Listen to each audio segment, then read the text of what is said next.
Hi all, Planetside Agent here. Today I decided to show you the Summit Delta Light Insulated Mug, which I think is really cool.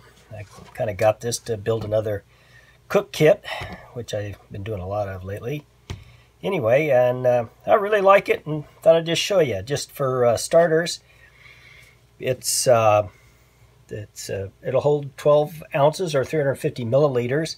It weighs 2.6 ounces or 73.7 grams. And it's got a silicone lid, sippy lid on top of it to keep the heat in. There's the plastic cup. And it's got a little insulated sleeve. Probably looks like neoprene, stuff they make dry suits out or wetsuits out of. But kind of tapered, but seal the lid back on, keep your heat in. That's what I like. I like my tea and coffee hot. I don't know how people can drink lukewarm or room temperature coffee and tea, but I guess to each his own.